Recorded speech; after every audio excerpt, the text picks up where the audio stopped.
again. Welcome to class 821. All right. I think we're going to finish this book forever, never again, for good. All right. List number 40 on page 212. It's the second list on the passive voice. Siempre se hará a mano en el futuro. Bueno, es que empieza aquí. As I started last week. Se hizo a mano. Pasado simple. It was made by hand. Siempre se hace a mano. It's always made by hand. It's always made by hand. Y siempre, hasta ahora, siempre se ha hecho a mano. Present perfect. It's always been. Aquí it's is contracting. It has. It has always been made by hand. It's always been made by hand. Y para. New list. Siempre será a mano, ya verás. It will. It'll always be made, always insertado. It'll always be made by hand. En mi opinión, debería hacerse a mano. It should be made by hand. Debió hacerse a mano. O sea, debe de haber sido hecho a mano. It must have been made by hand. Ya, por fin. ¿Cuándo se descubrió? ¿Cuándo fue descubierto? When was it discovered? What? America. When was America discovered? It was discovered in 1492. In 1492, Columbus sailed the ocean blue. Yeah. ¿Cuándo se descubrió? When was it? When was it discovered? When was it discovered? A veces se descubren cosas muy valiosas. Sometimes, mira, cosas muy valiosas, ¿dónde se coloca? Escucha. En español al final. A veces se descubren cosas valiosas. Sometimes, very valuable things, mucho V aquí, very valuable things are discovered. O sea, al revés en inglés. A veces cosas muy valiosas se descubren o son descubiertas. Sometimes, not always, but sometimes, very valuable things are discovered. No se sabe nada. No se sabe nada. Nothing is known. O sea, nadie es sabido. Nothing is known. Yeah. No se mandará. No se mandará. O sea, no será mandado. It won't. It will not. It won't be sent. It won't be sent. ¿Cuándo se cerró? When was it closed? When was it closed? Ahora, si fue en una fábrica, ¿cuándo se cerró la fábrica? When was it shut down, diría yo? Shut, como shut up, shut. En este caso, shut down. To shut down the factory. To close the factory. Bueno, when was it closed? When was it closed?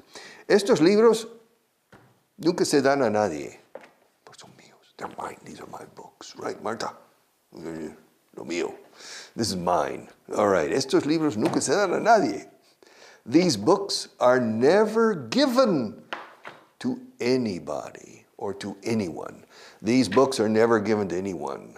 It's not true. When I finish this program, I'm going to give these books to Marta. I'm sure she wants them. And she said, Dios mío, esto está aquí de los dichosos libros. Never. Okay. So, estas listas deben estudiarse con cuidado. Yes. These lists should be studied con cuidado, no? Carefully, or very carefully. Con sumo cuidado. Very carefully. These lists should be studied, voz pasiva. Means you should study these lists very carefully. These lists should be studied very carefully. ¿Dónde se encontró? Es un objeto, no es una persona. ¿Dónde se encontró? Where was it found? My pen. It was found in the corner over there, under a box. Can't believe it. Where was it found? And pencil number 20 disappeared. It has never been found. I'm going to write a novel, una novela nueva. The Mystery of the Disappearing Pencil. Yeah. All right. ¿Dónde se encontró? Where was it found? Se leyó en voz alta. Voz pasiva. No me gusta la voz pasiva. Bueno, se leyó en voz alta. It was read aloud. Or out loud. Dos formas. Aquí dice aloud. Yes. It was read aloud. Yes. ¿Dónde se mantuvo ¿Dónde se celebró la reunión? Where was the meeting held? Vamos a celebrar la reunión en este estudio. We're going to hold the meeting in this room. And yesterday, where was the meeting held? Yesterday, the meeting was held in this room as well. Okay. Se están construyendo muchas casas por aquí. Yeah. Yeah, a lot of houses, o sea, muchas casas. A lot of houses are being built around here, no? Yeah, around here. A lot of houses are being built around here. Yeah, a lot of houses. The city is growing. It's growing in this direction.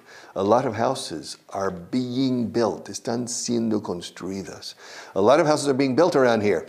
Estas listas se están haciendo difíciles. These lists are getting difficult. Or these lists are becoming difficult. These lists are getting difficult. Thank God we're finished. All right. Siempre se ha guardado bajo llave. ¿El qué? Esto. Siempre se ha guardado bajo llave.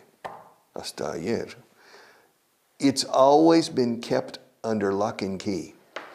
It's always been kept under lock and key. Curiosa expresión en inglés. You say bajo llave. In English, we always say, es así, bajo cerradura y llave. Under lock and key. And key. Under lock and key. I don't know why, es una frase hecha. Under lock and key means bajo llave.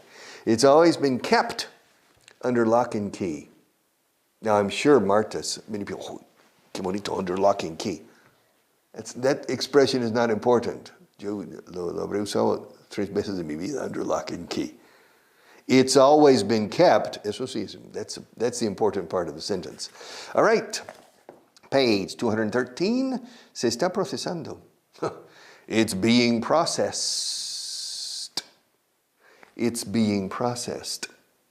Está siendo procesado, vamos. It's being processed. Esa ropa se llevaba hace muchos años.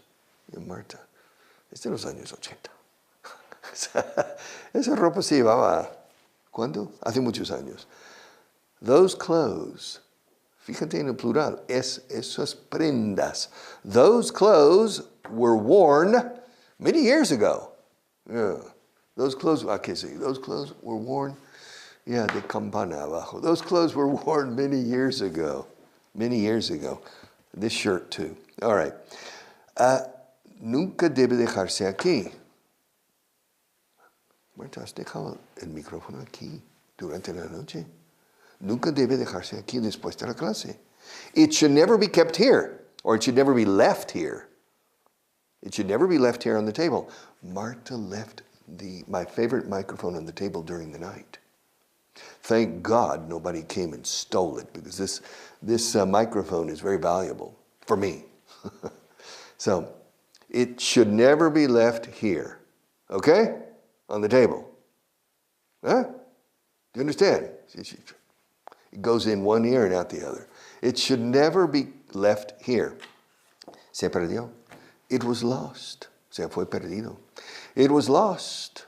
It was lost. Se habla inglés en Filipinas. Toma. Okay. English is spoken in the Philippines. Yeah. Spanish, no. Por desgracia. Yeah, unfortunately. Spanish, no. 100 years ago, yes. But now, no. English is spoken. Many people in the Philippines speak practically perfect English. English is spoken in the Philippines. No se sabía nada. No se sabía nada. Nothing was known.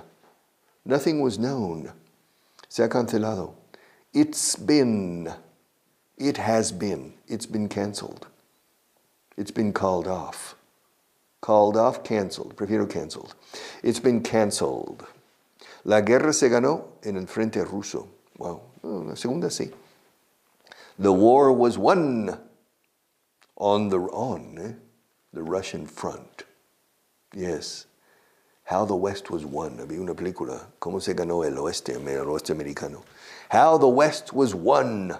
Pero en este caso no. La guerra se ganó, fue ganado en el frente ruso.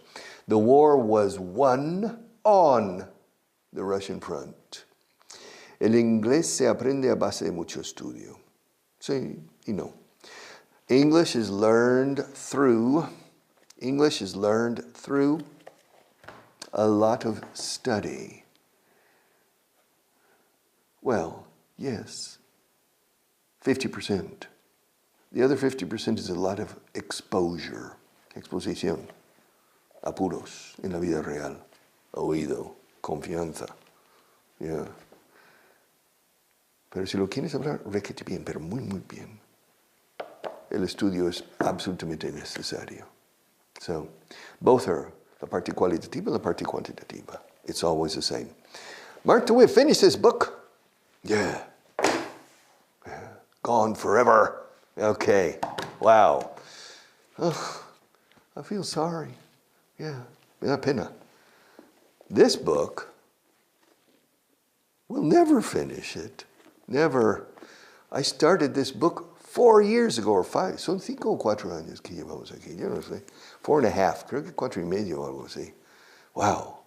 And we still get along. Todavía nos llevamos bien. Oh. Yeah. We still get along. Can you believe it? But that's not the book for now. The book is Gain Fluency. Yes, sir.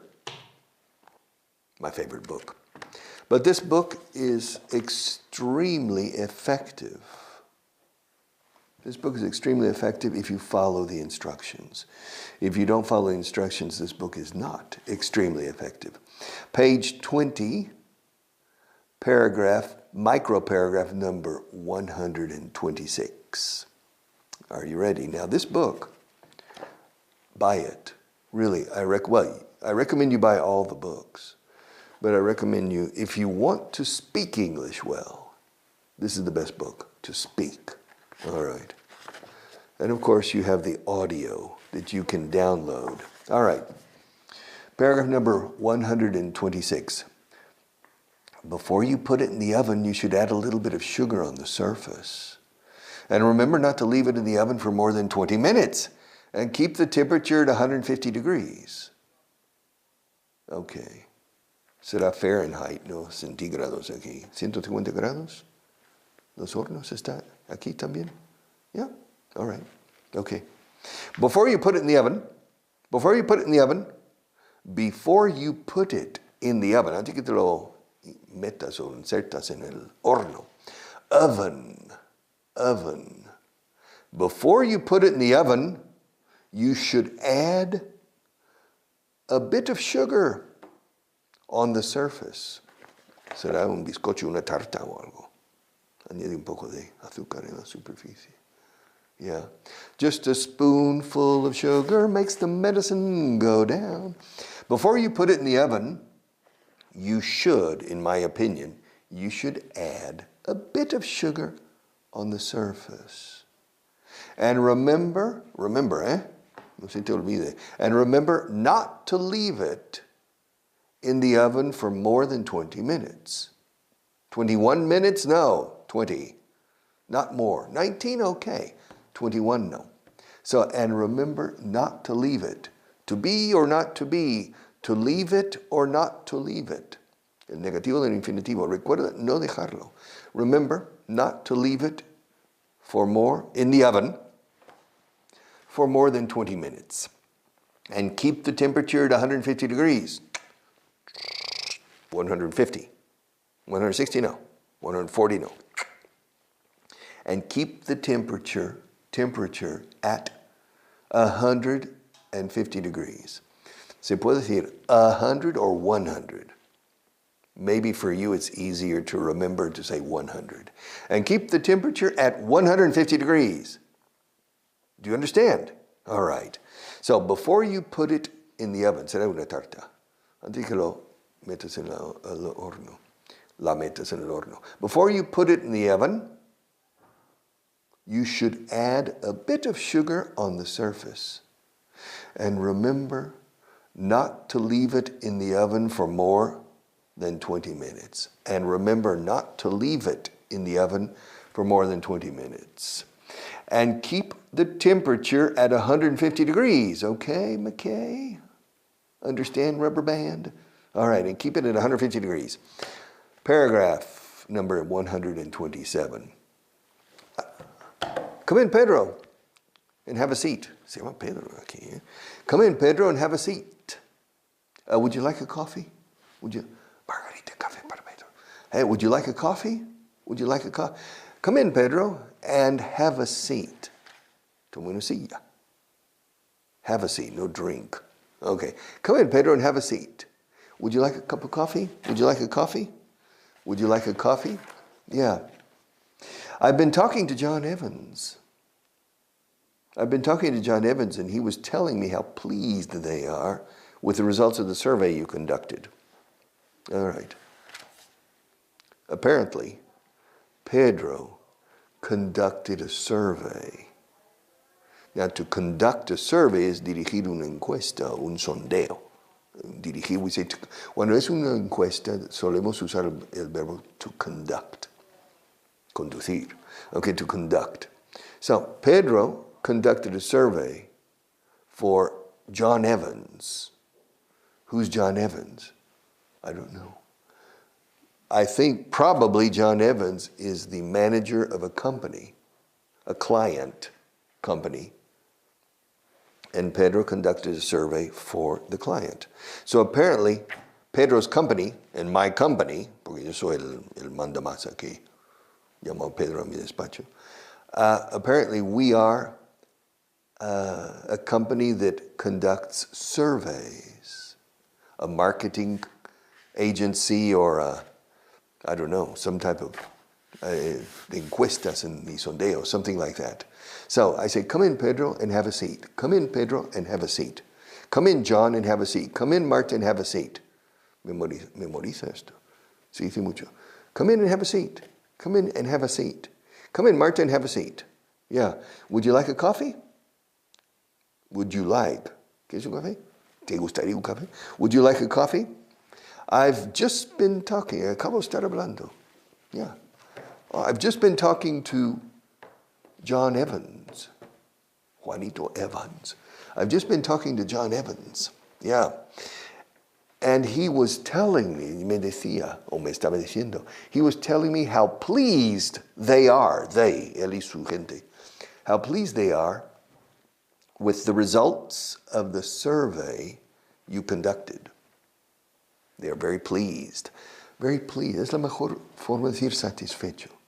Con la satisfacción es genuina. I'm pleased. Satisfied? No, pleased. Decir, I'm satisfied. I'm satisfied with the results. O sea, literalmente estoy satisfecho con los resultados, se dice en inglés. I'm satisfied with the results. I'm pleased with the results. Ambos se traducen satisfecho, pero pleased es mucho más. Estoy muy satisfecho, eso sí. Satisfied parece que es 7 sobre 10. Pleased, 9 o 10 sobre 10. I'm pleased. So, come in, Pedro, and have a seat. Would you like a coffee? Come in, Pedro, and have a seat. Would you like a coffee? I've just been talking. Acabo de estar hablando ahora mismo. I've just been talking with or to, claro. I've just been talking to John Evans, and he was telling me how pleased they are. They, la gente en su empresa. And he was telling me how pleased they are with the results of the survey you conducted. Congratulations, Pedro. Wow. You're no se dice fenómeno en inglés. You're the greatest. You're the best. You're number one, Pedro. You're number one. Fenómeno eres, Pedro. Come in, Pedro, and have a seat. Yes. Would you like a coffee? I've just been talking to John Evans, and he was telling me how pleased they are with the results of the survey you conducted. All right. Congratulations. Paragraph number 128. We've finally decided to buy a new house. Oh, really? Yes, we've finally, por fin hemos decidido. We finally decided to buy a new house. Now that we have a new addition to the family, it's become almost urgent to find a place with 3 bedrooms. So the family is growing. Yeah, hay una nueva adición a la familia. ¿Tú también vas a tener nueva adición a la familia? No, no. So you just have one for the moment. Victor needs a brother or sister. Yeah, no. Yeah, we need to propagate the species. All right. All right. Well, he says, we've finally decided to buy a new house. All right. Now that we have a new addition, ahora que tenemos una nueva adición, ese nuevo niño, now that we have a new addition to the family, it has become, se ha hecho casi urgente encontrar. It's become almost urgent to find a new place, no? To find a place with 3 bedrooms. Fíjate cómo usamos place como lugar de residencia. Casa, apartamento, piso. Sí, 1000 veces, millones de veces al día. My place. En un bar de ligue, se dice, oye, my place or yours? Vamos a mi casa o la tuya. Se dice place. Nunca se dice otra cosa. My place or yours? My place. Yeah, come over to my place. Yeah, my place. And here they say, it's become almost urgent to find a place with 3 bedrooms. So apparently, they have 2 bedrooms right now. Their house has 2 bedrooms. And now they have a second child. Or a third. And now it's urgent to find a place, to find a house or a flat, to find a place with 3 bedrooms. We've finally decided, la V de we've, enlace con la F de finally, es un sonido fonético casi idéntico. We've finally decided, esta expresión, por fin he decidido, I've finally decided, she's finally decided, he's finally decided, they've finally decided, we've finally decided. Memoriza eso y repítelo 1000 veces. I've finally decided. So, you've finally decided. You've finally decided. Pero you've finally, entramos en la F de finally, casi olvidando la V de you've, I've, we've. Con tercera persona, he's, she's, it's. Y el cocodrilo por fin ha decidido. It's finally decided. We finally decided to do what? To buy a new house. To buy a new house. Now that we have a new addition to the family, it's become almost urgent to find a place with 3 bedrooms. Now that we have, now that I have, now that you have, now that she has. Now that we have a new, esto es inglés, este inglés que se usa a diario. Yeah. Now that we have a new addition to the family, it's become almost urgent to find a place with 3 bedrooms. All right, number 129. Call him and tell him we've reached an agreement. Call him and tell him. Call him and tell him. Call him and tell him. Call him and tell him. All right, call him and tell him. Llámale para decirle. Llámale y digas. Y dígale. Llámale y dile. Call him and tell him. Me como la H de him en ambos casos. Call him and tell him. Los antiguos decimos call him and tell him. Desde Londres hasta la Conchinchina. Call him and tell him. Call him and tell him. You know, puedes aspirar la H. Call him and tell him we've reached an agreement. Solemos usar alcanzar acuerdos en inglés, no llegar a. Call him and tell him we reached an agreement with the management. Oh, hemos llegado a un acuerdo con la dirección de la empresa. Yes. Soy líder sindical en este caso, se supone. Call him and tell him we've reached an agreement with the management. Tell him he doesn't need to worry anymore. Hey, Pedro. Yes. You don't need to worry anymore. No, you don't need to worry. Pedro's worried. Well, call him and tell him we've reached an agreement with the management. Tell him, he doesn't need to worry anymore. Ya no tiene que preocuparse. They gave us, la dirección, nos dieron casi todo lo que pedimos. They gave us almost everything we asked for. Wow. Yeah, they gave us almost everything we asked for. So don't worry, Pedro. Yeah, call him and tell him, okay? Well, I'll tell him tomorrow, okay? See you tomorrow.